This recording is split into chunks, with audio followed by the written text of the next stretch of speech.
Il anime actuellement un programme de recherche CNRS-IRMC autour des religions comparées et processus de démocratisation. Sa thèse de doctorat est déjà au cœur des débats. Son titre, Islamisme, laïcité et droits de l'homme. Je n'en dirai pas moins de son livre Les voies de l'islam, approche laïque des faits islamiques, également son livre Le politique et le religieux dans le champ islamique aux éditions Fayard, traduit en arabe et en anglais. Il est au cœur de la problématique. Je pense qu'il a des choses à dire.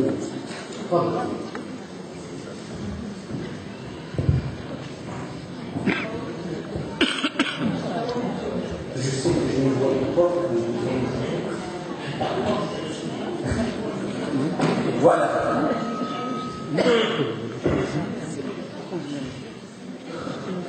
Moi, dans mes travaux que je viens de signaler, je mène un combat contre l'essentialisme concernant les cultures, les religions, d'une façon générale, et je suis contre cette opposition manichéenne entre un islam monolithique et éternel et un Occident aussi monolithique et aussi éternel. Mon ami Jean Bobéo vient de rappeler que la laïcité, lui, il parle des laïcités. Je rappelle qu'il a fondé un groupe qui existe encore, groupe de sociologie des religions et des laïcités. Dans le cadre de l'école pratique des hautes études et du CNRS, école pratique des hautes études qui a présidé, où il a dirigé la section des sciences des religions, et pour échapper à l'essentialisme, on ne peut pas faire l'économie de l'approche historique, sociologique, anthropologique, aussi bien pour les religions que pour les civilisations, mais aussi bien pour les termes qu'on oppose dans cette table, à savoir les laïcs et les islamistes. Les laïcs, comme les islamistes, en Tunisie comme ailleurs, sont inconnus de l'histoire, sont des acteurs sociaux, et on doit les approcher autrement que par des lunettes essentialistes qui les figent dans un archétype.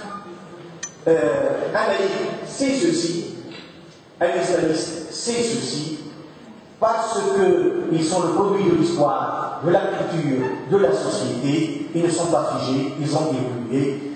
Et précisément, si je travaille sur le comparatisme, c'est parce que quand on prend un peu de recul par rapport à ce que nous vivons dans les médias, ça nous permet de relativiser nos perceptions de ce que nous vivons dans les médias. Et j'ai eu à travailler sur la question de l'islamisme et son équivalent en France à la fin du XIXe siècle et au début du XXe siècle, à savoir ce qu'on appelle le christianisme politique, et sur toutes les questions par rapport auxquelles aujourd'hui il y a des fixations dans le débat avec les mouvements qui se réclament de l'islam politique, que ce soit la question de la laïcité, de la république, de la démocratie, du droit de l'homme, de la femme.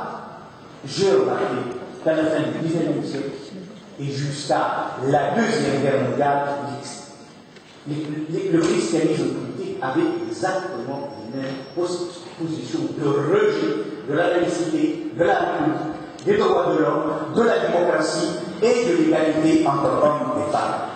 Il a fallu, dans un pays comme la France, les compromissions de la hiérarchie cléricale avec le régime de Vichy pour que la hiérarchie cléricale dépasse ses positions hostiles par rapport à ces questions et accepte enfin toutes ces catégories qu'elle a combattues comme étant contraires à la religion, les droits de l'homme comme étant contraires aux droits de Dieu.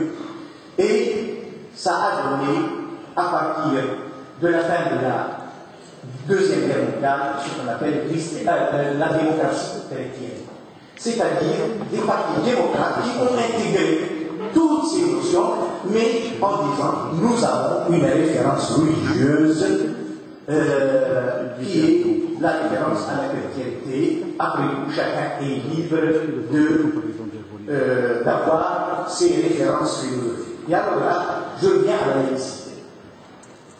La laïcité, telle que je l'ai comprise, telle que je la pratique, et j'ai une position pour certains difficile, pour d'autres trop facile, pour moi en tout cas enrichissante.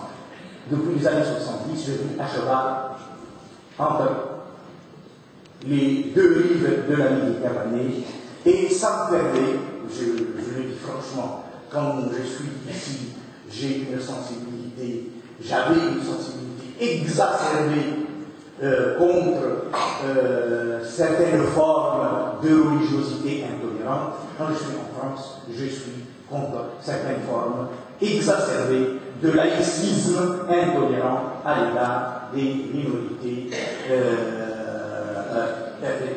à l'égard des minorités islamiques. Et donc, ce double positionnement m'a permis un peu de voir dans les deux cas ce qui qu'est-ce qui va, qu'est-ce qui ne va pas. J'ai dans les deux positions une attitude de recul qui me permet de voir ceux qui sont impliqués complètement dans l'une ou l'autre situation ne voient pas. En tout cas, c'est comme ça que je le vis. Peut-être que je me trompe, mais en tout cas, je suis très à l'aise dans cette position-là. Je ne me sens aucunement schizophrène, ni complexé. Donc, je suis très bien dans cette position. Alors, Tata Ramadan a parlé, il a dit tous les islamistes ne sont pas antidémocrates et tous les laïcs ne sont pas démocrates. Tous les islamistes ne sont pas contre la démocratie, et il a dit il y a des islamistes que je connais qui sont pour la démocratie, pour les valeurs de l'homme et pour toutes ces valeurs. Personnellement, je suis d'accord. J'ai connu des islamistes, aussi bien ici en Tunisie qu'à l'époque. Et je peux donner un exemple que Ramadan connaît bien parce que c'est le frère de son grand-père, Jamel Ben, qui est issu du frère musulman, qui est pour la liberté de conscience et contre l'apostasie, qui est pour l'égalité des sexes, qui est pour les droits de l'homme, tous les droits de l'homme. C'est très difficile d'être plus aujourd'hui démocrate. Et Jamel Ben n'est pas sorti de l'Égypte. Jamel Ben a fait cette évolution à travers une pratique sociale en tant qu'ingénieur dans le syndicat des ingénieurs de l'Égypte, dont il a été le secrétaire général, et il a découvert l'importance et à travers la pratique syndicale, l'importance de la démocratie qui ne peut pas réunir au statut d'une simple procédure pour accéder au pouvoir. Mais je peux donner les exemples de Zahid Ndouch, en face de moi, Mahmoud Alek, et bien d'autres. Au Maroc, j'en ai rencontré, et j'ai visité beaucoup de pays arabes, je suis allé en Indonésie, j'en ai rencontré. Donc, il ne faut pas essentialiser, il n'y a pas un seul type d'islamiste figé, ça est. Et malheureusement, il y a eu aussi des islamistes qui ont soutenu les dictatures. Et je connais, parmi les autres dirigeants de la Tunisie, alors je partage avec les islamistes en Tunisie le fait que j'étais en prison aussi, que j'étais en prison, que j'ai passé des années en prison. Et quand j'étais en prison, malheureusement,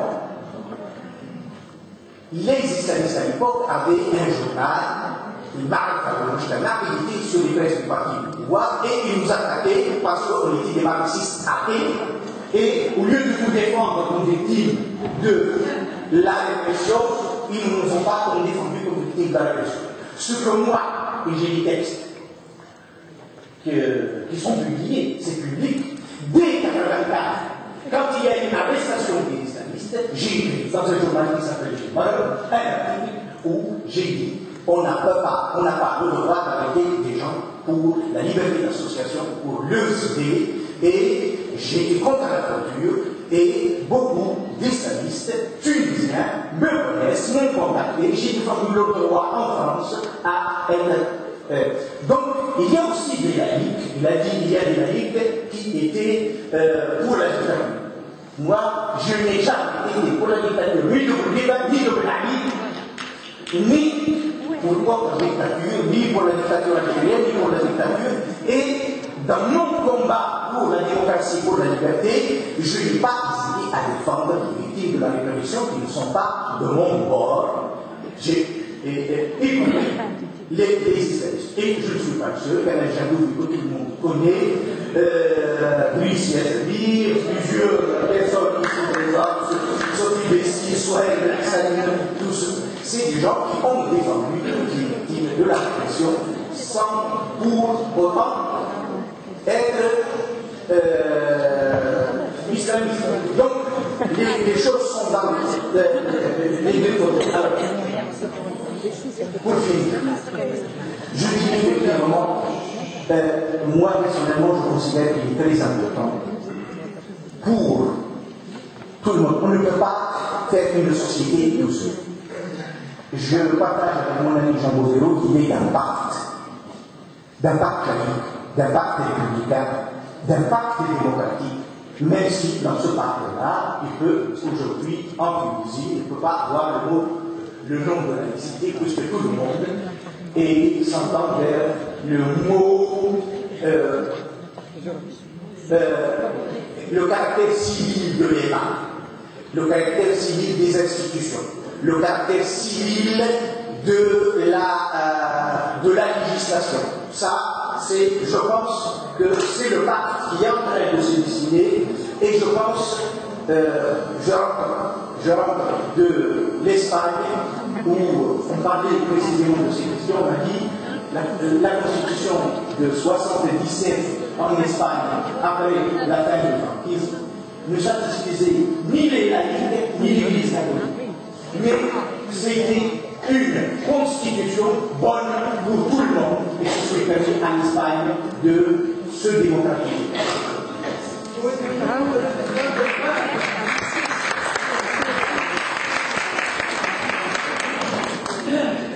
France de l'Occident.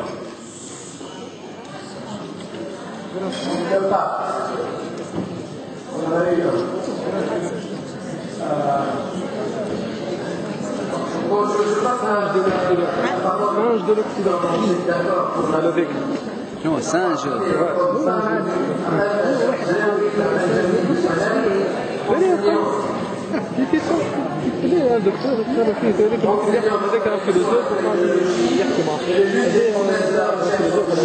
Plusieurs travaux de traduction dans l'œuvre de la dignité de l'homme qui vient de terminer. Ces travaux ont pris deux directions, l'une sur le néo-orientalisme anglo-saxon, particulièrement le travail de Patrice Sacco et Michael Cook, consacré par un livre de l'Est, la seconde sur l'imminorité et la culture arabo-musulmane par le biais de Sabéen, dont elle est spécialiste et elle maîtrise la langue, je pense, vendéen, engagé dans le débat de société. Dites-nous ce que vous avez à dire. Bonsoir à tous, chers invités, chers professeurs. Je dois dire que ce soir, c'est un soir, je pense, historique pour moi, pour nous tous.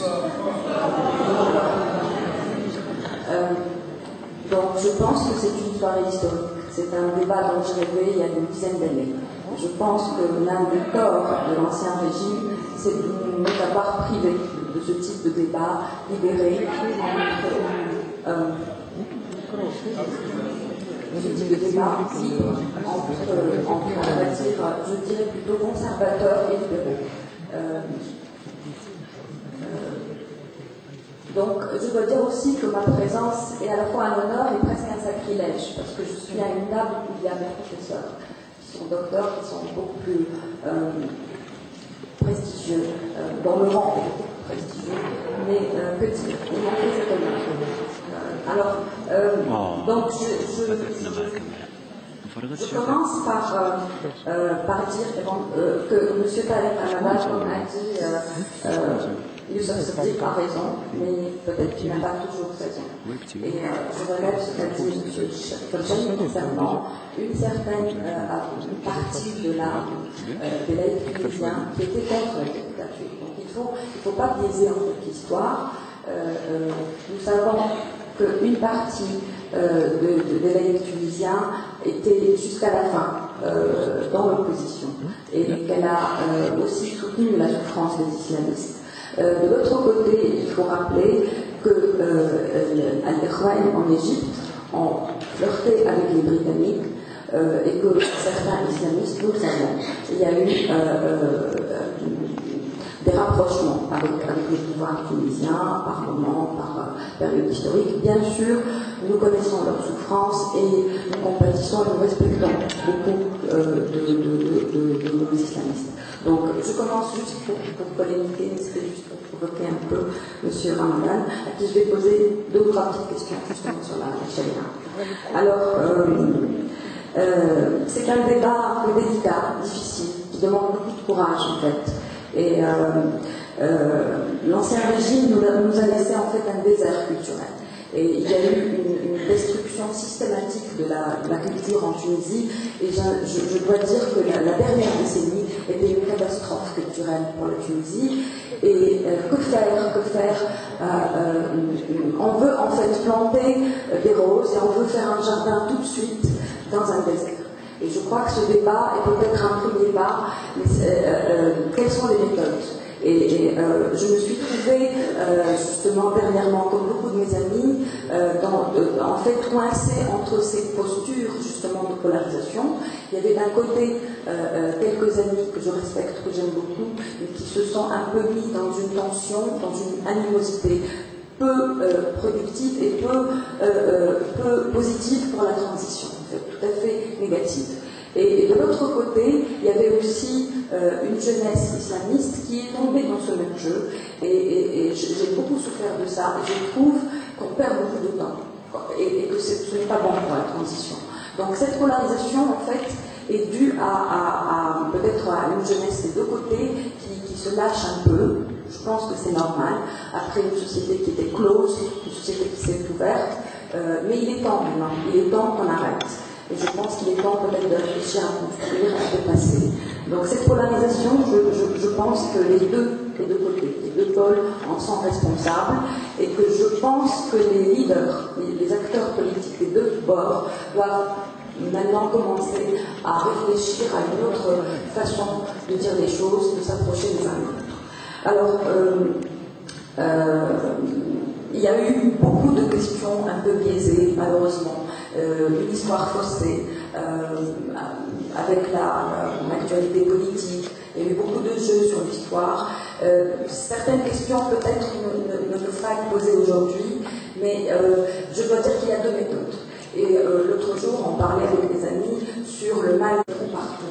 Et comment faire il y a vraiment un problème. Donc, les amis avec qui je discutais, alors certains pensent à la pédagogie de la transition, où justement il faut dépasser l'animosité. Donc, certains de mes amis ont choisi un certain discours un peu sage, on va dire.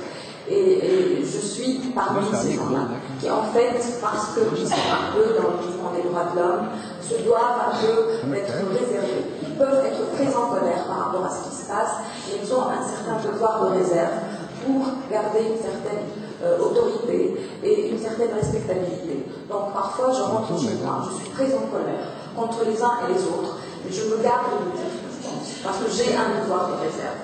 J'écris certaines choses, mais je me dis qu'en période de transition, nous avons une responsabilité morale et que nous devons peut-être ne pas attiser le feu. Donc, il est vrai que je rentre le soir chez moi, je suis très en colère. Quand j'ai envie de dire des choses, de dire ce que je pense, des petites choses internes, je les garde pour moi. Et je l'écris, et je me dis, maintenant, il faut rester responsable. Donc, on se garde, en cette période de transition, d'un peu attiser ce feu.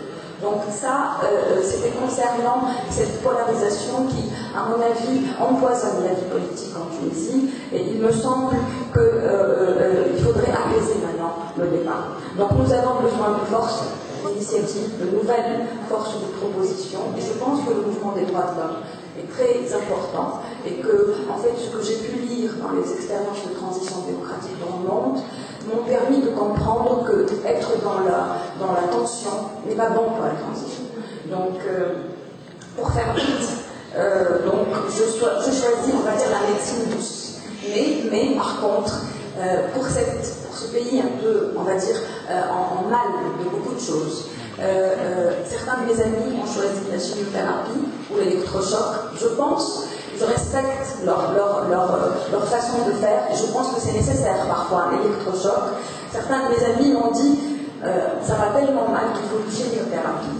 Je peux comprendre, mais je crois à la médecine douce.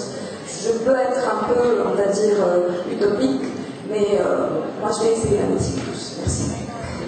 Bien.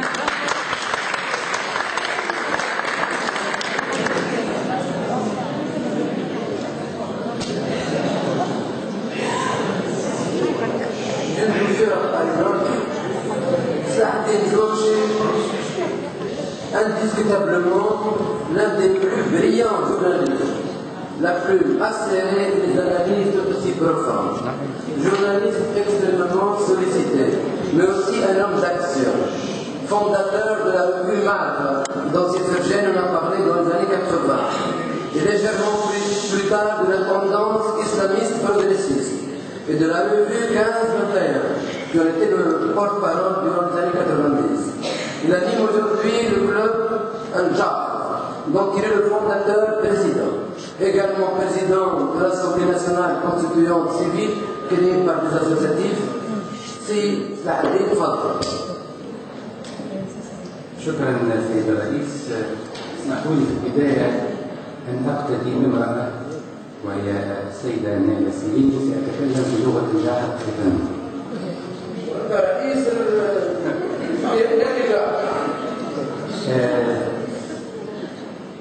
إشكالية الحوار والتعايش بين الإسلاميين والعلمانيين عشتها شخصيا بكل تطوراتها وأيضا بكل آلامها، لأنه عندما بعد أزمة عاشتها الجماعة الإسلامية في تونس في أواخر السبعينات تم القطع مع هذه الجماعة، وبالتالي كان من أهم القضايا التي طرحناها في تلك المرحلة هو ضرورة الانفتاح والحوار مع التيارات العلمانية. ووجدنا أنفسنا أمام إشكالية. من جهة المجموعات الإسلامية اعتبرتنا قد قطعنا مع الانتماء للجماعة وما تعنيه تلك الجماعة من معاني رمزية، وفي المقابل وجدنا الكثير من الحدثيين الذين حامت حول مواقفنا شكوك. بعضهم وقف معنا، دخل في حوار جدي معنا، كذب في 15/21، لكن التيار الغالب بقي متردد ويشك ويعتقد بأن هناك نوع من توزيع الأدوار. في بعض الحالات يعطينا عدد جيد يقولوا ثم خطوة اختتوها نحو النموذج الحديثي. ولذلك قضية الرهان على هذا الحوار عشته ولا أزال أعيشه. اليوم لم يعد الحديث عن مبدأ أو عن فكرة أو عن دعوة، وإنما أصبحنا أمام مجموعة من التجارب التي تحتاج منا إلى تقييم. تقريبا معظم البلاد العربية عاشت تجربة ليس فقط حوار بين الإسلاميين والعلمانيين، ولكن هذا الحوار انتقل في بعض المحطات إلى تكوين جبهات لمقاومة نظام الحكم في هذا البلد أو ذاك، ومن هناك انتقلنا إلى مستوى آخر وهو التحالف من أجل إدارة الحكم في العديد من الدول. إذن لم تعد دعوة نظرية، أصبحت هناك ممارسة، وهذه الممارسة تحتاج إلى تقييم. الملاحظة الثالثة، أنا في اعتقادي يجب أن ينجح هذا الحوار، بدا لي أن قضية العلاقة بين الإسلاميين والعلمانيين قضية استراتيجية. قضية استراتيجية لأن موازين القوى أثبتت بأن هناك ضرورة للتعايش وللتعامل، وخاصة في مراحل الانتقال الديمقراطي. نحن في تونس إذا لم نوفق لإيجاد أرضية التعايش بين الإسلاميين والعلمانيين فإن مرحلة الانتقال الديمقراطي ستصبح مهددة وسنجد أنفسنا أمام النشوء. ولذلك أقول بأن كلا الطرفين في حاجة إلى بذل من الجهد. العلمانيين من جهة في حاجة إلى مراجعات، لكني أعتقد بأن الإسلاميين هم الذين يجب أن يقومون بالخطوة الأساسية. لماذا؟ أولا لأن ميزان القوى يرشحهم لقيادة أكثر من بلد، وبالتالي مسؤوليتهم في أن يتعايشوا مع الآخرين أصبحت أكثر وجوبا. والشرط الثاني لأنهم يحملون وراءهم تراثا ثقيلا بالاستبداد، ثقيلا بسوء الالتباس، ثقيلا بالاعتداء على النساء، ثقيلا بكثير من القضايا والإشكاليات التي يجب أن يدركوها وأن يراجعوها بعمق. لهذا أقول بأن الطرفان في حاجة إلى أن يقوم بتراجعات أو بمراجعات، لكن في اعتقادي أن الإسلاميين الذين ترشحهم هذه المرحلة التاريخية لقيادة أكثر من بلد هم الذين يجب أن يخطوا الخطوات الرئيسية. لكي أكون إيجابيا اسمحوا لي أن أقدم في نقاط سريعة نوع من الوصفة. لست طبيبا لكن سأحاول أن أقدم وصفة. هذه الوصفة فيها مجموعة عناصر يمكن أن نعتبرها شروط نجاح هذا التعايش بين الإسلاميين والعلمانيين. أول شرط أن يعترف كل منهما بحق الآخر في أن يكون مختلفا عنه. لأن إذا كان أنا ما انطلقش من حق الآخر أنه يكون متباين معي ومختلف معي، فإنني في أعماقي أحمل موقفا أسعى إلى إقصائه، ولو أستطيع أن أدفنه روحي لفعلت. إذن لابد أن أعترف بحق الآخر أن يكون مختلفا عنه. الأمر الثاني أن أحاول أن أفهم آليات تفكيره، بمعنى أني أحاول أن أغوص في أعماقه لكي يفهم كيف يفكر، لأن ذلك خطوة مهمة لكي أؤسس معه حوارا وكذلك صراعا أو تناقضا. الأمر الثالث أن يكون هناك التزام من الطرفين بثوابت الديمقراطية. عندما نختلف هناك ثوابت لابد أن نحتكم إليها، وهذه الثوابت هي ثوابت العمل الديمقراطي والفلسفة الديمقراطية والنظام الديمقراطي. رابعا اعتبار الإسلام مقوم أساسي من مقومات الهوية الوطنية، لأن أي إبعاد للإسلام عن هذه الهوية تكون هناك مغالطة تاريخية وقطع مع المجتمع. وثانيا تحويل الإسلام إلى كل الهوية أيضا يمثل خطأ استراتيجيا ممكن أن يؤدي إلى مشكلة كبيرة على مستوى مش فقط النظام السياسي، منظومة المجتمع تصبح مهددة. خامسا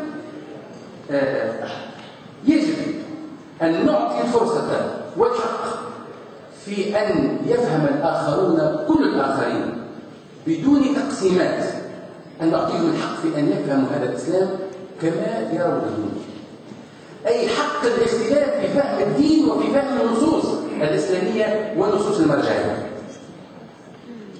سادسا مسألة مهمة جدا، اعتبار المساس بالحرية الشخصية خط أحمر.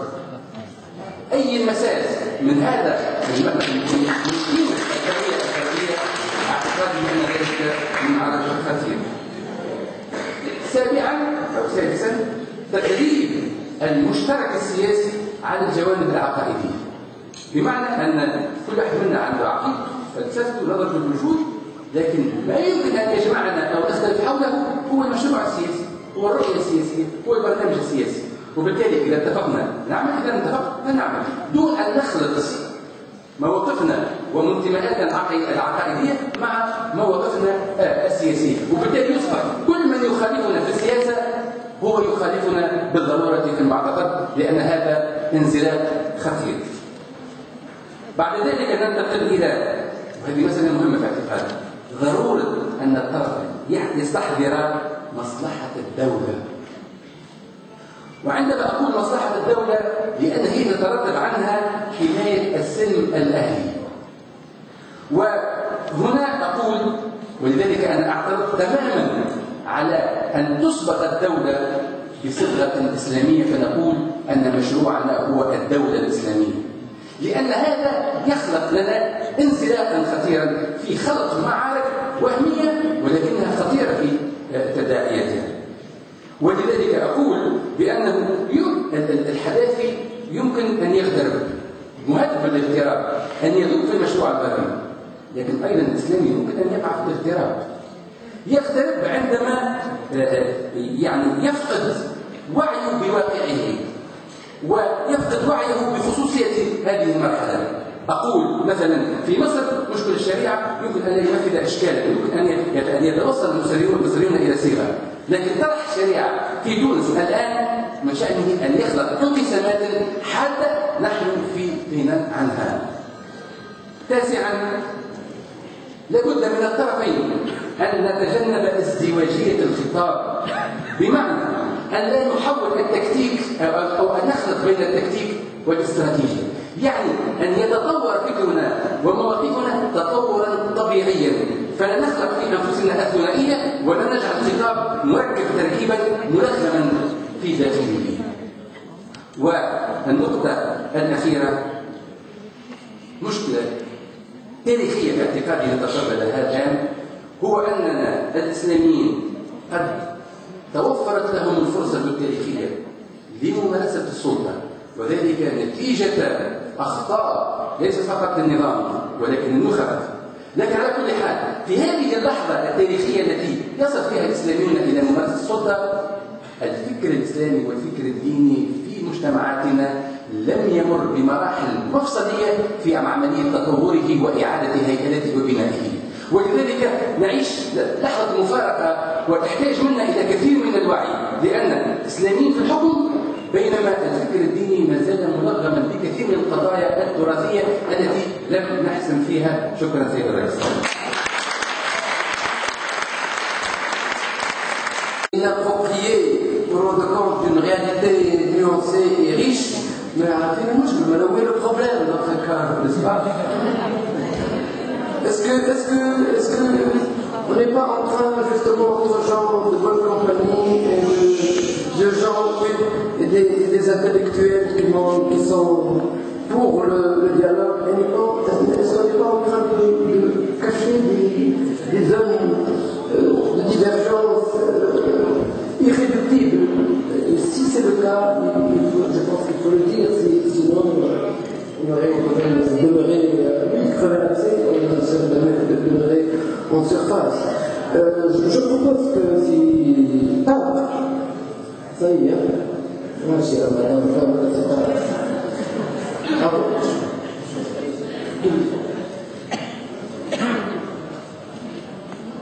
Je veux justement poser un CD. Il va répondre également à des questions qui ont été posées, entre autres la question de minorité. Je pense qu'il a déjà expliqué durant sa première intervention. Avant qu'il ne parle, je me permets de donner la parole aussi à Riyad Mazout, parce qu'il habite à Bizerte, mais donc il n'est pas député. Pas capable de Bizerte, de Tunis. De député de Tunis.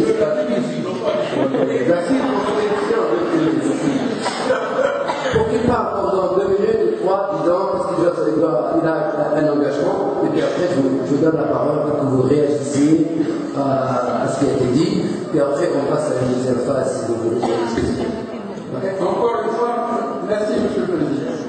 Je vais te deux remarques à faire. La première, c'est qu'il n'est pas vrai que les islamistes gouvernent la Tunisie. La Tunisie est gouvernée par un parti islamiste, 2 partis, dont l'un est libéral et dont l'autre affirme qu'il est laïque, et avec des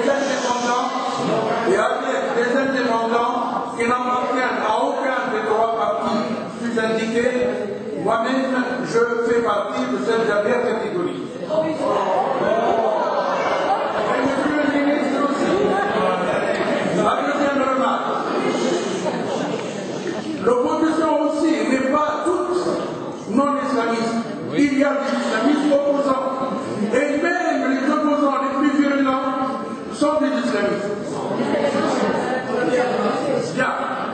Je passe maintenant à ma deuxième remarque qui concerne le diagnostic fait par ma collègue Olfa Youssef et mon collègue et mon concitoyen au sens précipital puisqu'il est de Marseille pour qui part.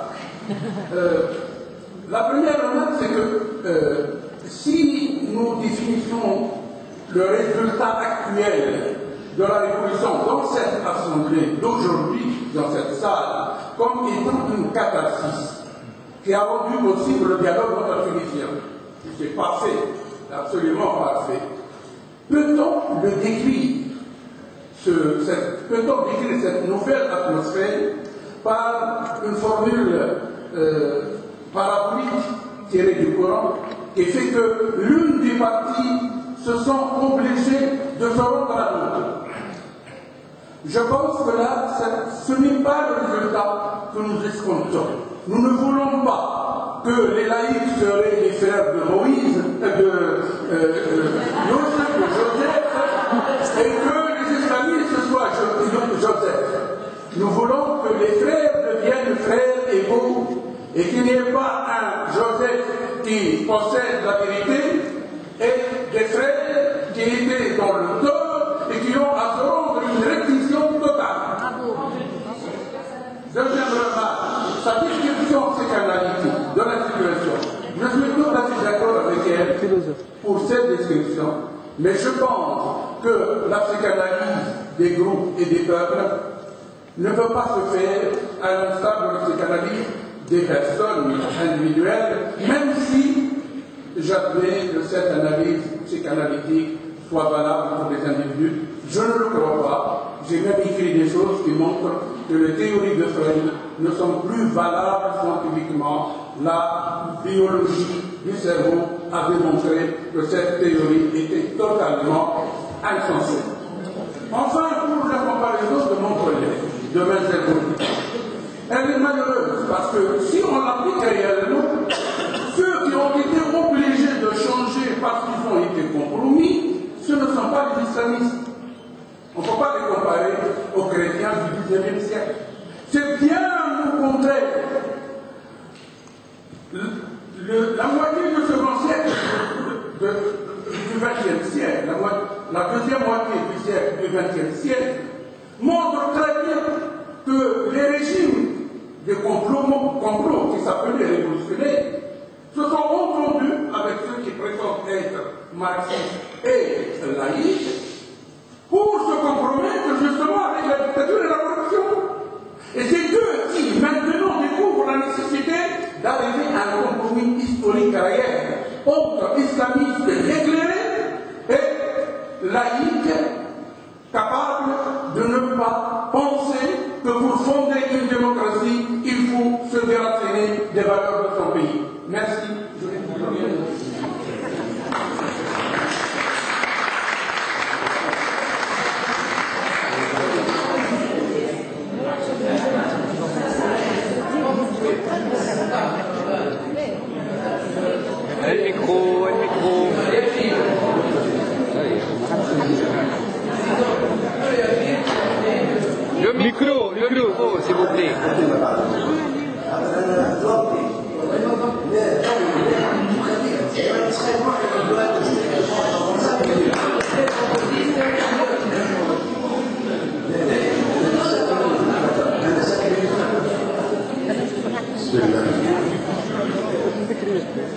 Bien, je vais pas faire long parce que j'ai bien compris que la parole était demandée par ailleurs ici et puis surtout dans la salle, que vous avez des choses à dire. La première des choses que j'aimerais dire, c'est simplement, encore une fois, j'ai commencé en disant disant dans le débat critique, il faut la terminologie, il faut les mots, il faut les définitions, puis il faut aussi une certaine écoute, et qui doit être extrêmement précise. Et ça, c'était une des conditions, en l'occurrence, qui a été donnée par le modérateur. Ne faites pas dire à quelqu'un ce qu'il n'a pas dit, écoutez ce qu'il a dit très très justement, et à 2 reprises, on voit dans la salle des réactions, et même ici, des réactions qui ne sont pas suffisamment précises sur la formulation. Et je peux vous dire une chose, si j'ai appris quelque chose de ma vie en Occident, c'est, avec l'esprit critique, le fait de faire très très très attention à la façon de dire les choses de ce qui est dit, parce qu'on a chaque fois voulu me faire dire des choses que je n'avais pas dites, et il y en a même certains qui ont, parce qu'ils ne trouvaient pas des choses que je n'avais pas dites, qui ont laissé entendre que je les avais pensées sans les dire. Donc, j'ai dit clairement, et là, par exemple, elle a dit, certains parmi, il y en a parmi, tout à coup, on a des réactions qui montrent bien qu'il y a un vrai problème. La Tunisie, un de ses plus grands dangers, c'est de passer d'un débat critique et démocratique à une espèce de débat émotionnel où on ne s'écoute plus, où on construit la phrase de l'autre sans l'avoir entendu, et on va à 2 doigts de l'insulte. On est à 2 doigts de l'insulte. Moi, je suis désolé, c'est pas comme ça. Et la responsabilité de vous qui êtes ici par rapport à un mouvement populaire, c'est au moins que là où on peut penser, on pense sans émotion exacerbée et avec un minimum d'écoute. La deuxième des choses, je l'ai dit avec précision. J'ai dit avec précision, il ne suffit pas d'être laïque pour être démocrate, et tous les démocrates n'ont pas été les défenseurs de la démocratie. C'est ce que j'ai dit, et très précisément, ça veut dire que certains laïcs ont été contre la dictature. Ne me faites pas dire ce que je n'ai pas dit, parce que je n'ai même pas pensé cela.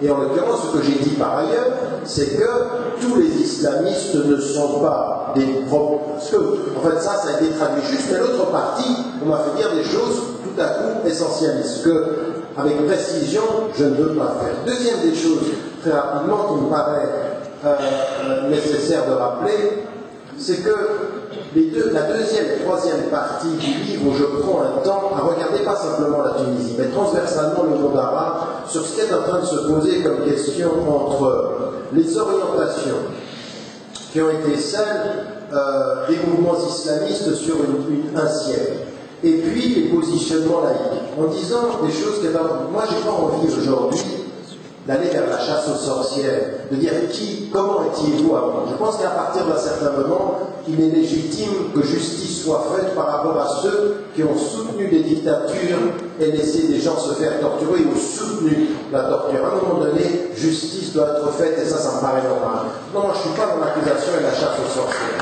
Non, mais ça me paraît être alors là, pour le coup, c'est une vraie thérapie collective. Il faut passer par ce débat-là à un moment donné, mais sans rentrer dans la chasse aux sorcières. Mais ce que j'aimerais mettre en évidence, qu'on voit, on peut aujourd'hui nier le fait, en disant en fait, mais non, on est tous tunisiens, et puis finalement, il n'y a pas ce problème-là. Mais regardez l'état de la salle et les réactions que vous avez par rapport au discours. Si vous niez le problème est encore plus grave.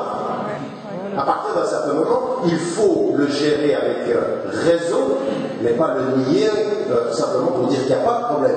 Il y a un vrai problème qui est celui, à un moment donné, de se positionner dans un camp et de ne pas être capable de retenir les 10 conditions que vous avez mises en évidence et sur lesquelles, par exemple, dans le livre, je suis complètement d'accord, on commence par l'autocritique. Aujourd'hui, les mouvements islamistes doivent passer par une autocritique radicale d'un certain nombre de positions.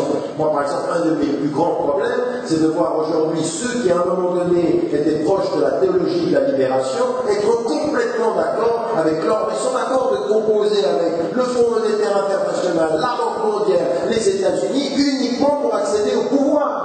Et qui pensent qu'en ayant le pouvoir politique, on va résoudre. Le pouvoir politique n'est rien s'il n'y a pas une reconsidération des enjeux économiques régionaux. Ça, c'est des vraies questions à poser à la tendance islamiste historique.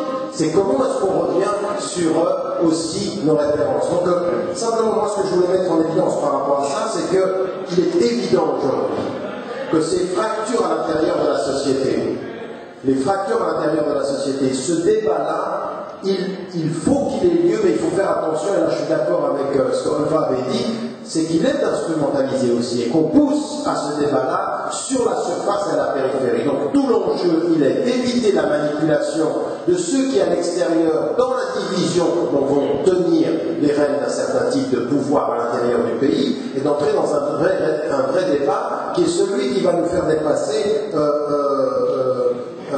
ce sur quoi nous arrêtons là maintenant. Donc les responsabilités sont aussi partagées, mais il y a trois choses qui sont dans l'attitude intellectuelle qui paraissent déterminantes. Et là, d'un point de vue, de notre point de vue, est important. Il y a d'abord, ce que moi j'ai bien aimé, c'est l'idée de l'humilité intellectuelle. L'humilité intellectuelle, c'est que même si on a des références islamiques, l'humilité intellectuelle, c'est de considérer que ceux qui ne sont pas dans le référent islamique ont des choses à vous dire, des choses à vous apprendre, et que dans l'ordre du politique, le religieux ne vous donne pas la vérité de la solution. Il peut vous donner un sens éthique, mais pas la vérité de la solution. La deuxième des choses dont on est tous conscients, aujourd'hui, le monde arabe est dans un danger d'impatience. La patience et la vision à long terme, ça c'est déterminant. Il faut avoir une vision à long terme, l'humilité, la patience. Et puis comme je l'ai dit, encore une fois, essayer d'éviter ces débats passionnés. Moi je ne suis pas venu ici pour chercher qui... je ne suis pas venu pour entendre des insultes sur des renversements. Attendez, je veux dire, vous vous rendez compte de la responsabilité historique de la Tunisie aujourd'hui?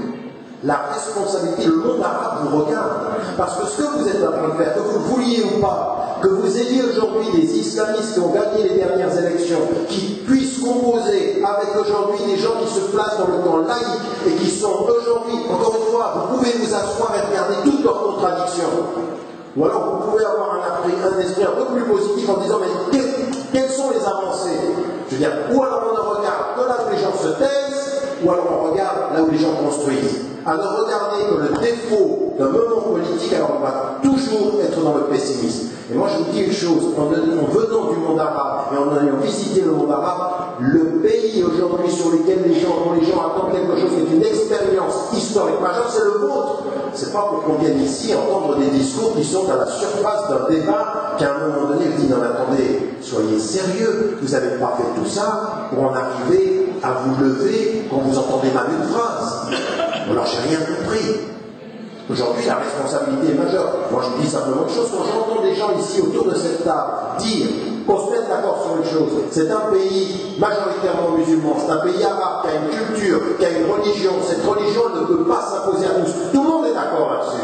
On peut commencer à se dire, si on est d'accord là-dessus, est-ce qu'on ne devrait pas, à un moment donné, se réveiller et puis ensuite confronter ceux qui sont radicaux dans leur façon de comprendre la laïcité et ceux qui sont radicaux dans leur façon de se présenter vis-à-vis de la question de l'islam. Moi, je suis de ceux qui, de là où je suis, je vais parler effectivement d'une certaine façon salafiste pour prendre l'islam. De gens qui rentrent et qui vous disent, toi t'es musulman, toi t'es pas musulman, toi tu t'as dit comme ça, toi tu t'as... Mais de quel droit? Qui es-tu pour m'imposer ma tenue? Qui es-tu pour m'imposer ma foi? Tu n'as pas ce droit. Non, je veux pas d'accord. Parce que ce que je vais dire sur la tenue vestimentaire, je vais le dire sur celui qui est un terroriste intellectuel, qui me dit que parce que je dis Bismillah et Rahman Rahim, je serai moins évolué que lui. Et donc, qui est-tu pour me dire ça? Qui est-tu pour me dire que j'ai le droit de penser parce que j'ai un référent islamique? Mon référent islamique n'a jamais interdit à une civilisation musulmane d'être ce qu'elle fut pendant des siècles, et ceci, c'est notre terreau. Donc on réussit à balancer les choses aussi, être un peu plus équilibré. Bravo.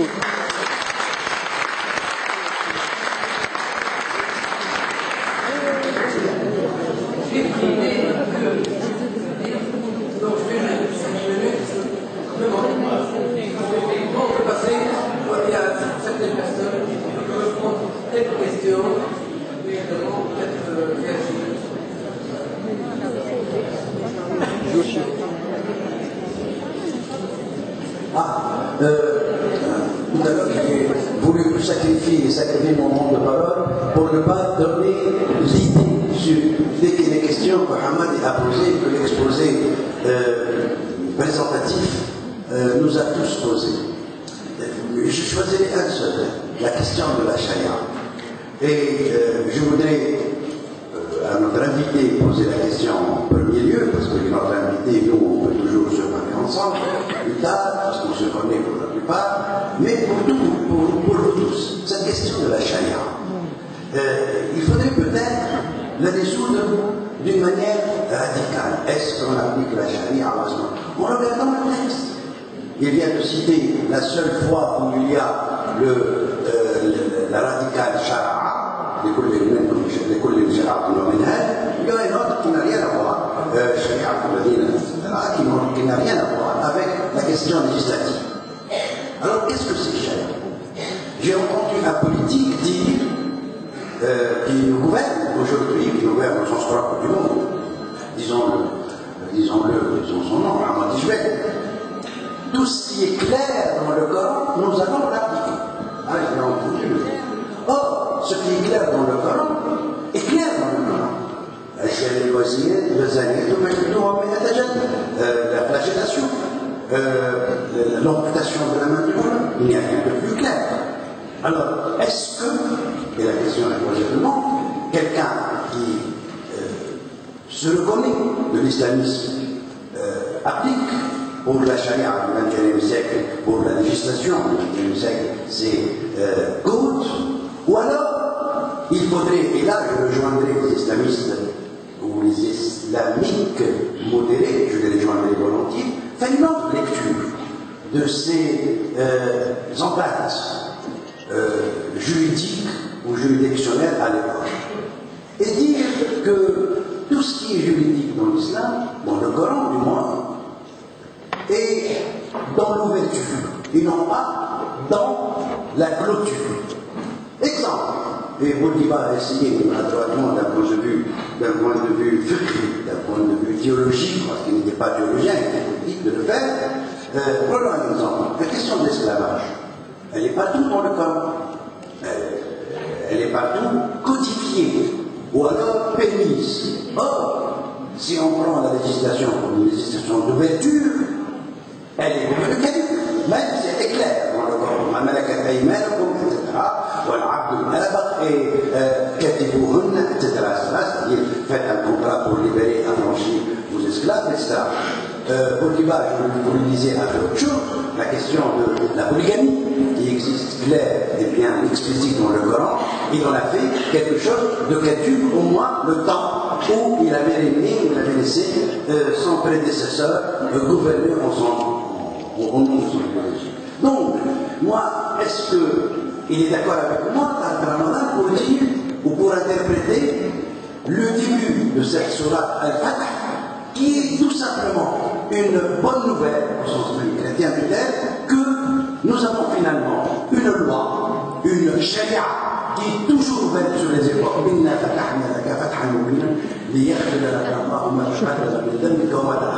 Cette ouverture que je comprends comme fatah, c'est que les époques déterminent une législation donnée dans la liberté des humains. Ce n'est pas du tout le texte qui le fait, mais ce sont les époques et les conditions qui font qu'un texte avance vers, non pas la bacharia, le statut de bachar, non pas vers le statut du mu'min, qui est tout à fait relatif, quel que soit son email, mais vers ce statut très explicite dans le Coran, de insan.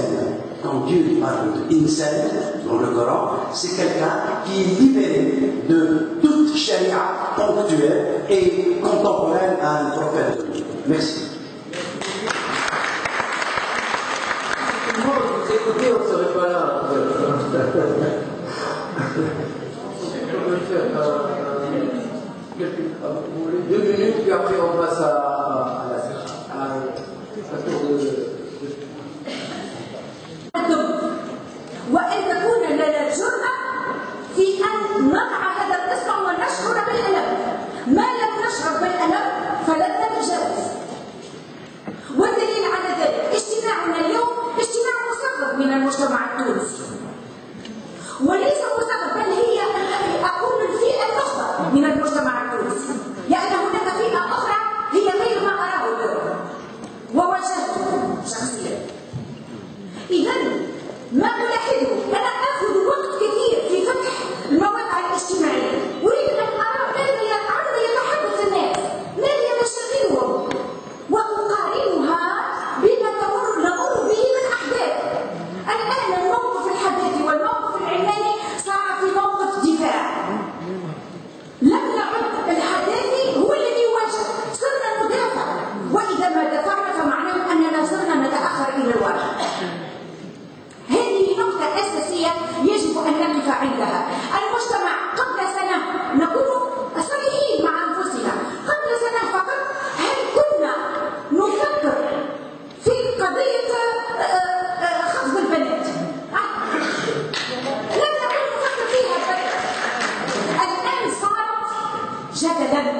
وصارت مظاهرات ومواقف احتجاجية وطاقات محدورة للمجتمع المدني. عوض أن نهتم بمشاكلنا الأصلية صرنا نهتم بهذه القضية. وأعطيكم نمط أنبئكم، وإن كنت لست بنبية، ولكن صرنا نتحس بعد أسبوعين أو ثلاثة سنصل نواجه قضية رضاع كبير، وهو سيأتينا ويقدم لنا فتواه واجتهادا في أن المرأة عند ذلك سترضع، تقوم بوضع حليب ثديها في كؤوس، وكل رجل يدخل عليها يقدم له كأس حتى يصير محرما. يجب أن نكون صراحات، والفتاوى كثيرة، نحن نواجه سيلا من الفتاوى. لذلك قلت منذ حين في اختصار مجمل يجب أن تكون لنا الجرأة في أن نعيد النظر في هذه الفتاوى القائمة على الرؤية التقليدية الفقهية، وأن نتفق بقدر النظر عن الانتماءات السياسية. وشكرا.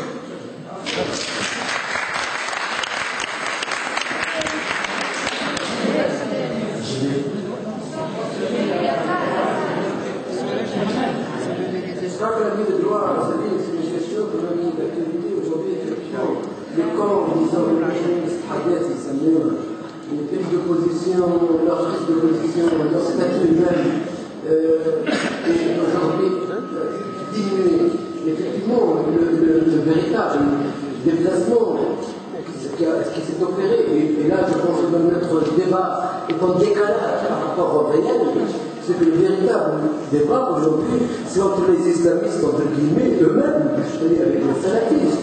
Si on n'introduit pas cette dimension qu'il y a un troisième islamisme, je pense que nous n'avons pas beaucoup parlé, qui n'est pas justement celui-là même que nous affrontons au pouvoir, mais qui est ailleurs, je pense que le débat va prendre une autre tournure, au moins va avoir une autre dimension. 2 minutes pour vous, et puis après on passe à la salle. Moi, je crois que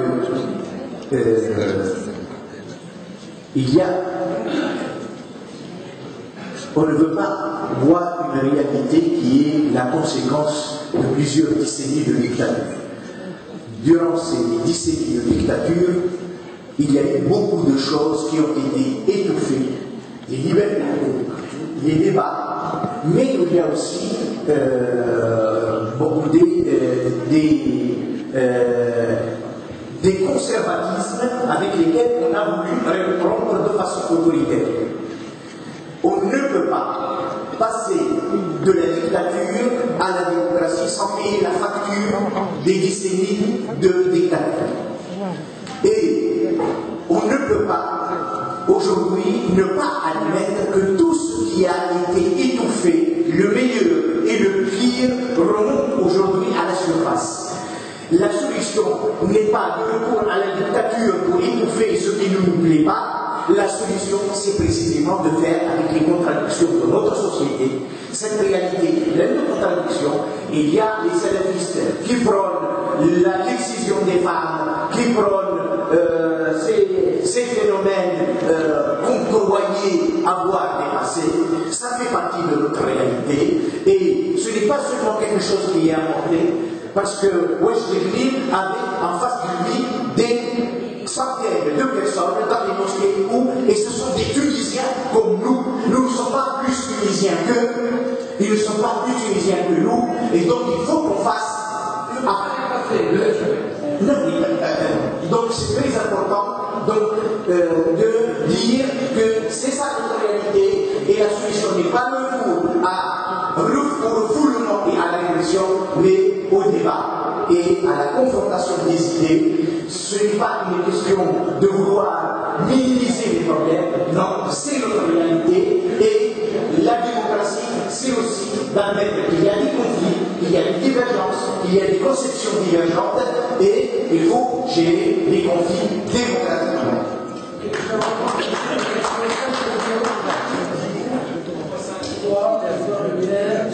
Quatrième de notre côté, et puis vous. Et vous, la cinquième. On va voir. Comment on va dire ça?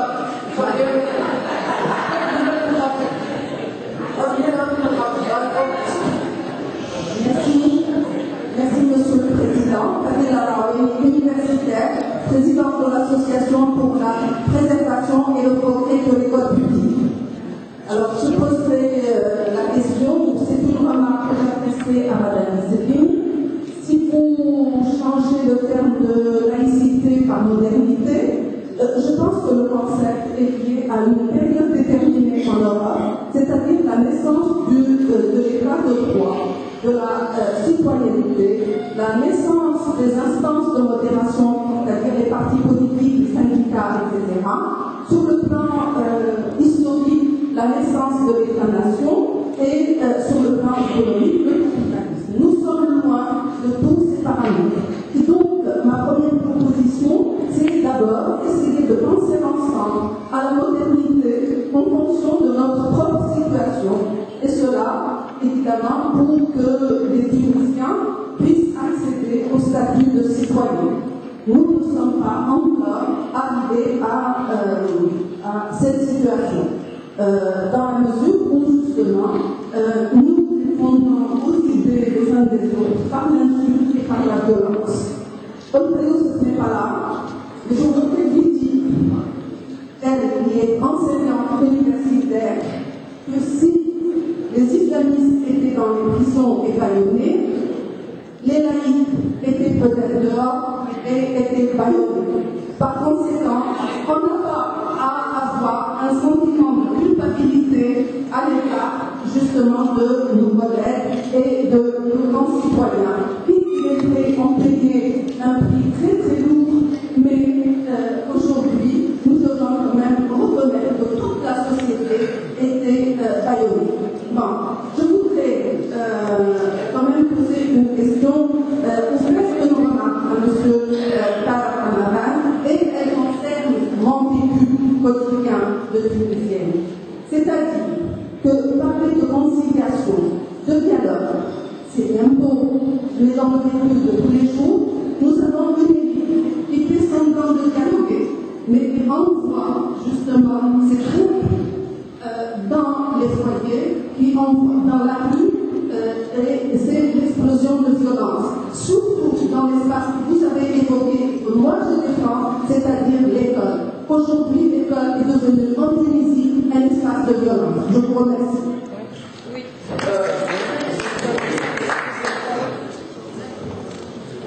C'est pas sans problème. Il est moi, je voudrais quand même dire quelque chose, c'est que chez la Révolution, les débats en Tunisie portaient essentiellement sur la transition démocratique. Et voilà que, quelques mois après, je ne sais pas quel hasard, n'est-ce pas, le débat a complètement dévié. Et finalement, je vous rejoins en ce qui concerne l'idée que vous avez exprimée tout à l'heure, qu'il y a une sorte d'instrumentalisation politique de cette polarisation.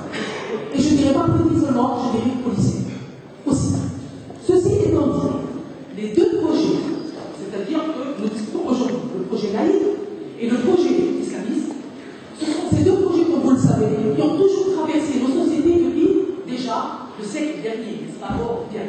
Alors, le problème, c'est quoi? C'est que j'aurais bien aimé aujourd'hui que dans le débat, on découvre ces deux projets. Est-ce qu'ils sont contrôlés à ce point? Est-ce qu'ils sont conciliables? Alors, nous, effectivement, moi, je me considère comme une musulmane laïque. Musulmane, ça veut dire de culture. Laïque, ça veut dire que je souhaiterais qu'il n'y ait pas interférence, qu'il n'y ait pas confusion entre la politique et la religion. Pourquoi? Parce que je demeure convaincu que l'islam, comme vous le savez tous, évidemment, se prête à plusieurs interprétations. Et il n'y a pas aujourd'hui de raison pour qu'un islam politique nous impose la sienne, qui ne va pas toujours dans le sens de l'ouverture. Alors, moi, ce que je voudrais dire, c'est que, personnellement, étant laïque, et je souhaiterais que mes concitoyens et mes citoyennes connaissent un peu aussi leur histoire. Moi, la laïcité, pour moi, ça n'est pas un concept qui est importé. Moi, je m'inscris dans un courant qui a existé depuis le début du XXe siècle, n'est-ce pas, dans nos pays et surtout en Orient. On a eu, n'est-ce pas, le débat sur la laïcité, on a eu, n'est-ce pas, des écrits de Antoine Farah, on a eu Marcy, on a eu le Christelle, on a eu Ali Abdelrezak, n'est-ce pas, qui a montré effectivement que la laïcité n'était pas incompatible avec l'islam. On a eu la on a eu effectivement jusqu'à ce jour, n'est-ce pas, le Marocain, n'est-ce pas, Guilherme Assay. On a eu, n'est-ce pas, pour les écrits, il y a défendu aussi la laïcité, etc. Donc il y a quand même un mouvement qui existe effectivement dans le monde musulman et qui montre comment la laïcité n'est pas hostile à l'islam et l'islam n'est pas incompatible avec la laïcité. Et donc je pense qu'il faut creuser dans ce sens-là. Voilà. Alors la deuxième remarque que je voudrais faire, tout à l'heure vous avez parlé de l'évolution du discours islamiste. Et vous avez dit effectivement, voilà, maintenant il parle d'état civil, il parle de démocratie, etc. Voilà, d'accord. Alors, d'état civil. Alors moi je voudrais vous apporter peut-être des précisions. Au Maroc, le projet de la constitution qui a été voté par le peuple marocain, la dernière mouture qui a été soumise au référendum, a disparu le mot état civil sous la pression du parti qui est aujourd'hui au pouvoir, le PJD, en faisant pression sur le roi pour le demander au Maroc. Et le mot n'existe pas du tout dans la constitution marocaine aujourd'hui en vigueur. Deuxième chose, très importante pour vous, quand on parle d'état civil, on a vu le texte de l'Azhar, n'est-ce pas, qui a été signé, entre autres, par les frères musulmans. Un texte, effectivement, qui puisse un petit peu unir les différentes tendances. Et dans ce texte, on a parlé effectivement de l'état civil, comme nos islamistes parlent d'état civil. Mais attention, quelques articles après, état civil d'être marjari et divine. C'est pour ça qu'aujourd'hui, nous parlons, nous, d'état civil, je finis, d'état civil, المدنية الحديثة التي هي مركزة على 23 العلمانية الديمقراطية والمواطنة. Voilà.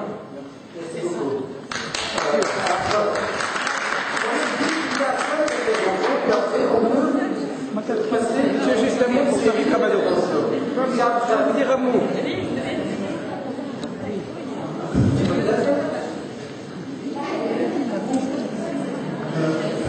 Je vais prendre une remarque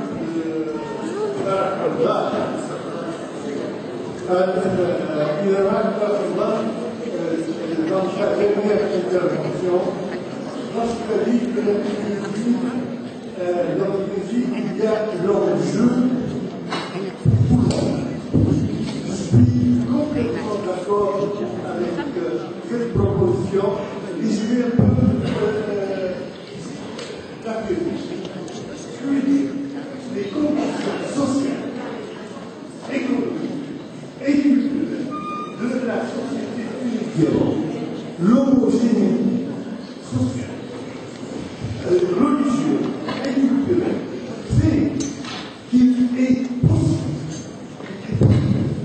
que dans la société tunisienne, la classe politique, dans sa diversité, invente un programme, un pacte qui fait qu'on peut concevoir un État autonome du politique dans une société composée majoritairement de musulmans. Je crois que la société tunisienne est prédisposée à faire cette expérience. Mais pour faire une expérience, il faut qu'on sorte du fantasme de l'islam. Le problème qui est posé actuellement n'a aucune singularité musulmane. Les États-nations, chaque État-nation, au moment de sa fondation, a rencontré ce problème. Le problème de l'opposition, de la tension entre la citoyenneté en tant que projet libre et individualité libre et la nation qui est une composante culturelle. Tous les États-nations ont été obligés de gérer cette contradiction. Chaque État-nation a inventé une expérience. L'expérience française était la plus violente, mais elle n'est pas l'Israël. C'est moi.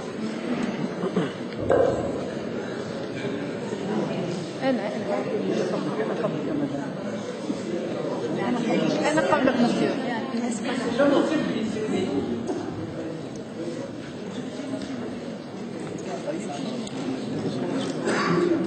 Voilà, j'aimerais vous proposer deux interrogations.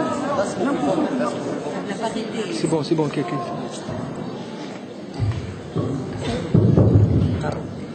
J'aimerais vous proposer deux interrogations. La première, c'est que j'ai l'impression que sociologiquement, il n'y a pas des laïcs et des islamistes en Tunisie. Il y a des musulmans et des islamistes. Et la distinction entre les musulmans et les islamistes, il y a certaines personnes qui considèrent que l'islam est une affaire personnelle, individuelle, et d'autres personnes qui considèrent que l'islam a tendance à être hégémonique et communautariste, c'est-à-dire se concentre sur tout l'État, ou l'Umma, etc. La deuxième interrogation. Moi, j'ai l'impression, quand on a affaire aux intellectuels, quand ils abordent la question politique, qu'on est complètement à côté de la plaque. Parce qu'il s'agit du pouvoir, il ne s'agit pas de spéculer là sur ce que va devenir la Tunisie. Chaque parti politique a trois composantes. Il a un système de valeurs, un programme politique et un discours mobilisateur.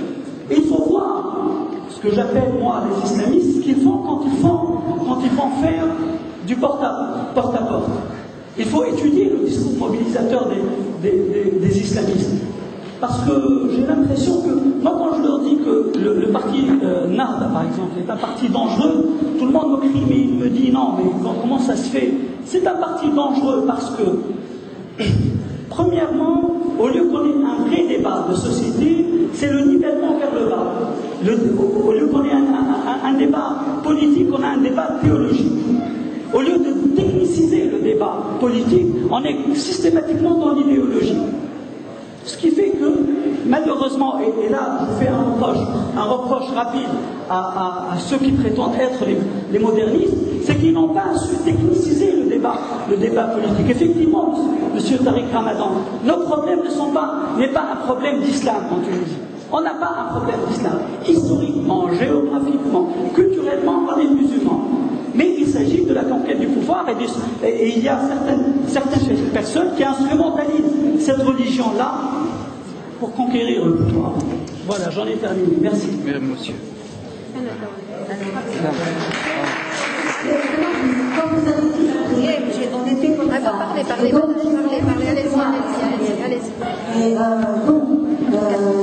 Rapidement, je vais à propos du programme pédagogique ou du coach chômage. C'est vrai que ces questions-là sont des questions cruciales pour la Tunisie. Et si on ne peut pas combattre l'islam en Tunisie, si on doit composer avec l'islam en Tunisie, l'islam doit composer avec les gens aussi qui ont un discours laïque, qui sont musulmans sans être islamistes. Et on voit la moyenne d'âge de la salle, la plupart des gens qui sont ici ne maîtrisent pas les outils de la langue arabe. Ils ont été forcés d'avoir la langue française comme langue adoptée. Donc on s'est trouvé dans des écoles anglo-tunisiennes et moi qui écris en langue française, j'aimerais bien avoir l'émanage en ambassade de la langue orientale, mais je ne le sais pas. Vous m'avez mis en oui, je termine. Donc, maintenant, je vais parler en arabe. Quand on parle de la je crois que le projet musulman est le projet par excellence qui aurait dû être le porteur de Hadith. Parce que au moment où est né l'islam, c'était la religion moderne. Et je m'adresse le grade qui pense qu'il faut revenir sur le fils. C'est le fils anti-islam. Parce qu'on n'est pas, c'est pas la modernité. La modernité, c'est d'aller مانيش صوت الخمار مانيش صوت النقاب معناتها اللي عنده لباس نجم يلبس اللبسه تاعها اما مخه لازم يبدا حداثي على خاطر كان سيدنا محمد صلى الله عليه وسلم المسلمين لو كان حداثي. L'amour, juste un mot pour lui. Je ne suis pas possible. J'ai moi le premier qui demande une parole. Franchement,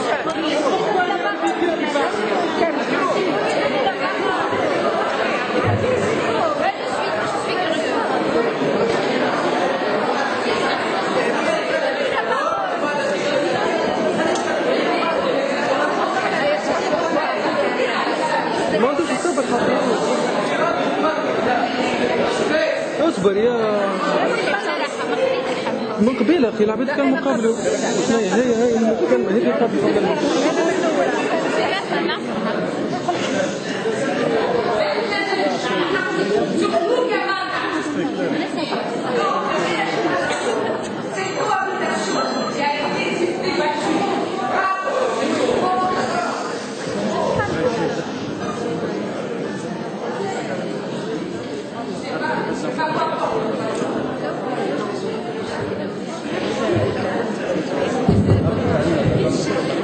Je vous ai dit, moi, j'ai été un peu déçue, je dirais, par plusieurs interventions concernant cette cohabitation entre laïcs et islamistes. Pourquoi? Parce que cette cohabitation est possible que si elle est inscrite dans le respect des droits de l'homme et de la démocratie. Et les islamistes ont profité de cette démocratie pour arriver au pouvoir. Mais ils n'ont pas été à l'origine de cette révolution. Ils ont souffert autant que les militants des droits de l'homme et des autres. Mais tout le monde recherchait plus de liberté, plus de démocratie et plus de justice. Là, je mets 3 points qui m'ont interpellé. Oui, c'est marqué. Ce que nous voulons, c'est un état de droit et des institutions. Et en tant que femmes, nous avons, et hommes, bien sûr, ici, un patrimoine non négociable. Donc, tous les droits acquis par la femme depuis la dépendance jusqu'à la Révolution n'est pas négociable et on veut plus de droits. Et là, je parle en tant que présidente d'une association Égalité et Parité. Et là, mes droits en tant qu'individu ont été spoliés à plusieurs reprises depuis cette révolution. D'abord, j'ai été piratée au niveau d'Internet, de tous mes blogs et de tous mes documents par des islamistes, non par des laïcs. C'est le premier point. Le deuxième point, c'est qu'on m'a mis dans une liste de 35 personnes ennemies de la religion et de la nation. Alors que je n'ai jamais attaqué ces islamistes et que j'ai toujours demandé au respect des droits de l'homme et de la démocratie, mais j'ai toujours appelé à l'égalité. Le troisième point que nous constatons et qu'on ne peut pas négocier, c'est la montée de la violence contre les femmes. D'excision, d'incitation au djihad et d'incitation à la guerre civile. Et ce n'est pas comme ça qu'on va cohabiter.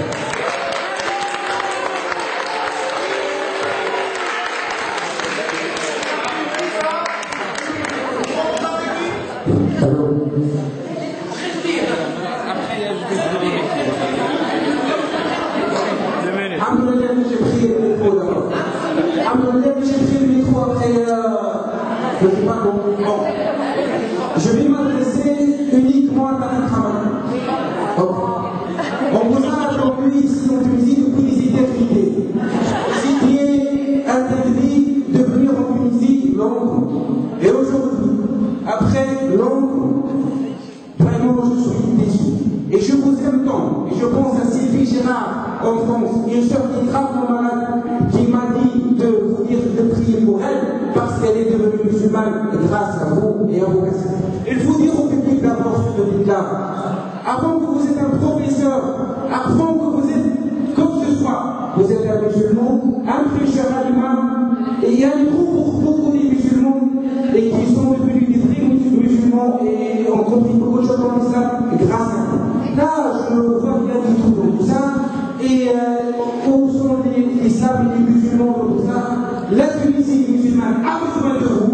C'est pour ça vraiment je suis déçu que ces gens-là vous invitent et pas d'autres, des musulmans vraiment qui croient vraiment à vous avant toute chose. C'est pour ça. Alors, vous allez me dire, qu'est-ce que vous pensez de la jeunesse musulmane tunisienne qui a besoin de vous et qui attend beaucoup de choses de vous? Et c'est ça le nécessaire pour moi. Et merci.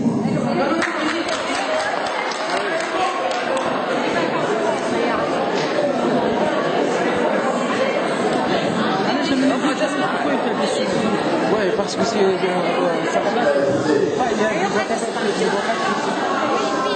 à la mosquée, peut-être. Oui, à la mosquée. Laissez-moi quand même répondre aux questions qui ont été posées. Je peux tout à fait admettre que vous soyez déçus les uns et les autres.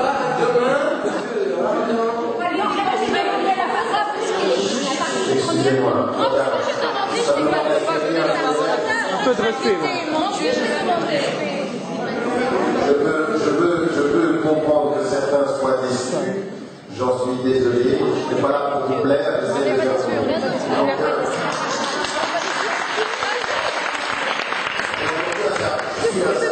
J'ai entendu un certain nombre de choses sur lesquelles je veux revenir parce qu'il me paraît que dans tout ce que nous sommes en train de dire, il y a des questions qui sont importantes. Dans le processus qui est le vôtre, encore une fois, je veux dire, on est à un peu plus d'une année de quelque chose qui a complètement bouleversé le pays. Il faut être déterminé quant aux objectifs, il faut être un peu sage quant aux modalités. Ça ne va pas être facile, ça ne se passera pas aussi facilement. Maintenant, il y a quand même des cadres qu'il faut mettre en évidence. Quand j'entends aujourd'hui, par exemple, qu'il y a dans l'attitude sociale d'un certain nombre de personnes, des attitudes de violence, ou des attitudes qui vont jusqu'à intervenir auprès des femmes, mais il n'y a qu'une seule chose qui puisse aujourd'hui régler ceci, c'est le passage par la justice et l'application de la loi. Un comportement. Non, attendez. Il ne faut pas. Moi, j'ai l'impression que j'ai des gens dans cette salle, ils ne cherchent qu'à mettre en évidence le fait du défaut de l'État. Encore une fois, vous êtes des citoyens et vous avez à prendre une attitude de citoyen actif. Vous devriez le devenir. Mais le devenir, qu'est-ce que ça veut dire? Ça veut dire que, au lieu de regarder l'État et se disant, vous voyez, ils font rien, donc ils sont complices, à un moment donné, il faut un véritable mouvement qui soit institutionnalisé, qui soit d'interpeller les responsabilités de l'État dans le fait. Écoutez, moi je viens de voir le président de la République et j'ai eu une discussion avec lui, je voulais entendre ce qu'il disait. Et sur cette question-là, du comportement d'un certain nombre d'individus qui sont dans la violence, qui sont dans le comportement qui est illégal. Devant l'illégalité, il y a l'application de la loi. Où on est démocrate, où on est pour l'état de droit, où on est pour la seule critique, et puis on va regarder les défaillances. Parce qu'aujourd'hui, c'est une attitude qu'il faut avoir partout. C'est une attitude qu'il faut avoir partout. Le deuxième élément qui me paraît important par rapport à ce qui a été mis en évidence sur ce que vous disiez aujourd'hui dans ce que l'on voit dans la discussion aujourd'hui. Donc, premier élément, moi ce qui me paraît important, c'est d'être cohérent avec les principes que l'on défend. Et quand on est cohérent avec le principe que l'on défend, vous pouvez être d'accord ou pas avec la majorité de votre peuple, et quand votre peuple a fait un choix, il faut l'accepter. Et l'accepter, ça veut dire quoi? Ça ne veut pas dire être d'accord avec son choix, ça veut dire accepter le résultat tout en restant critique quant à ce choix. Être critique, ça n'est pas, aujourd'hui, surtout pas être uniquement dans l'émotif qui rejette, mais dans la critique qui construit. Il faut être constructif dans vos critiques. Constructif dans vos critiques, ça veut dire quoi? Ce qu'on dit par exemple par rapport à la violence, il faut faire le compte. Vous nous aviez dit avant les élections que vous alliez travailler là-dessus. Et bien là-dessus, ça ne va pas. Moi, je l'ai entendu. J'ai entendu certains acteurs politiques du parti islamiste dire sur les acquis concernant les femmes, nous ne toucherons pas. Eh bien, attendez. Voilà. Attendez, madame.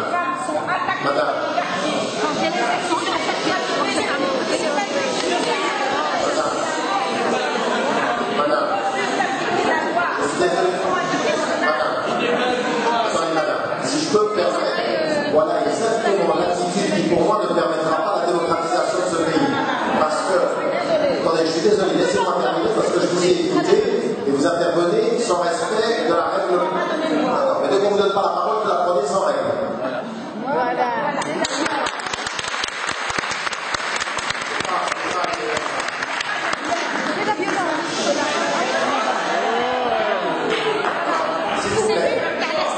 La meilleure attitude là maintenant, c'est de rester très calme et d'essayer de s'écouter. Moi, ce que je dis simplement, c'est que, au lieu de dire que ceux qui sont aujourd'hui élus sont des menteurs avant même d'avoir agi, je pense que la meilleure attitude, c'est d'être critique et de les soumettre à l'application de ce qu'ils disent. Soit vous appliquez ce qu'ils disent, soit vous allez nous trouver comme citoyens. Et un processus démocratique qui est basé sur le mandat, il est, nous vous avons élus pour tant d'années. Vous appliquez, on vous soutient, vous appliquez pas, vous allez trouver vos citoyens. Et vos citoyens changeront. Et c'est ce que, alors moi c'est ça qui m'intéresse, c'est-à-dire qu'il faut avoir une attitude cohérente. On ne peut pas systématiquement soumettre ceux qui sont élus au rejet du soupçon. On vous soupçonne et on ne vous écoute plus. Alors, vous avez dit un certain nombre de choses concernant les droits des femmes et tout ceci. Et moi je pense aux droits des humains, je pense aux droits des citoyens et aux droits des femmes. Pourquoi je vous dis ça? Non, les droits de l'homme et les femmes aussi à l'intérieur. Pourquoi je vous dis ça? Parce qu'on vous a vendu pendant tellement longtemps que la Tunisie était tellement bien avec les femmes qu'elle avait le droit d'être mal avec les hommes. Donc en l'occurrence, ben oui, c'était la dictature qui disait ça. Donc en l'occurrence, avec ses opposants, c'était ça qu'on entendait. Moi, ce qui m'intéresse, c'est d'entendre ce que vous dites. Mais dans le combat qui est le mien avec vous, moi comme un observateur qui va défendre les droits démocratiques et vous comme une actrice, c'est de soumettre ce pays à l'ordre de la critique cohérente et constructive sur l'acte, pas sur les intentions. Vous avez peut-être une idée derrière la tête, parce qu'on ne va pas s'en sortir. Ça, c'est un premier élément. Et je termine simplement en disant la chose suivante concernant ce que vous avez mis en évidence ici. Moi, l'idée d'un contrat civil, ce qui pourrait, vous l'appeler contrat, les sociétés l'appellent comme veulent, mais un contrat sur l'état de droit et le respect, ça me paraît être quelque chose que vous avez déjà acquis implicitement dans ce premier état. Il faut le continuer. Il faut continuer. Arrêtez d'intervenir chaque fois que vous avez dit, c'est incroyable ça. Chaque fois que vous êtes dans la cour, c'est long, c'est long. C'est un peu comme ça, c'est. Si on marche comme ça, on ne va pas s'en sortir. Donc, l'autre chose que vous disiez, aujourd'hui, ce que moi j'entends, comme un observateur un peu attentif de la scène tunisienne, c'est que ce que j'entends de tous les partis, de tous, c'est que les Tunisiens sont tous musulmans. Au sens où, qu'ils l'affichent comme tel. Mais pour moi, est musulman celui qui dit qu'il est musulman. Je n'ai pas le droit d'aller chercher ce qu'il y a dans sa conscience. Il dit, je suis musulman, tu es musulman. Maintenant, quelqu'un qui dit, je ne suis pas, ou quelqu'un qui est chrétien, ou quelqu'un qui est juif, il a le droit, et il a le droit. Ça, c'est le principe premier, au même droit, à la même reconnaissance et au même droit citoyen. Ça, c'est quelque chose qui, à mon sens, est le début du non négociable. On commence là-dessus. Et ensuite, dans cette dimension-là, je pense que la majorité des mouvements, contrairement à ce que vous laissez entendre, mais la majorité de ce que j'entends, c'est la reconnaissance du fait de l'appartenance de tous les Tunisiens à ce projet-là. Maintenant, encore une fois, il faut débattre du politique en termes politiques. Moi, ce que je reproche, et je me dis, je suis très dur avec les deux camps dans le livre. Je suis très dur avec les islamistes qui utilisent la référence musulmane pour éviter les vraies questions sociales. Mais je suis désolé, je suis très dur de la façon avec des laïcs qui systématiquement disent aux islamistes, vous utilisez la religion, et la religion n'est pas la question, mais qui ne vient pas avec la vraie question, qui ne viennent pas avec les vraies réponses, qui eux-mêmes se cachent derrière la critique des mouvements islamistes.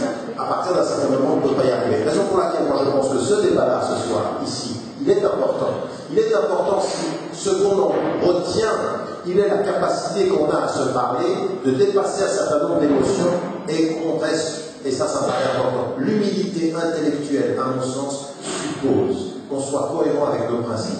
Vous voulez la démocratie, donc vous respectez le choix de votre peuple. Vous n'êtes pas content avec le résultat, vous êtes dans l'opposition critique et constructive. Vous avez des choses à dire, vous les dites dans la raison, dans la raisonnabilité et dans la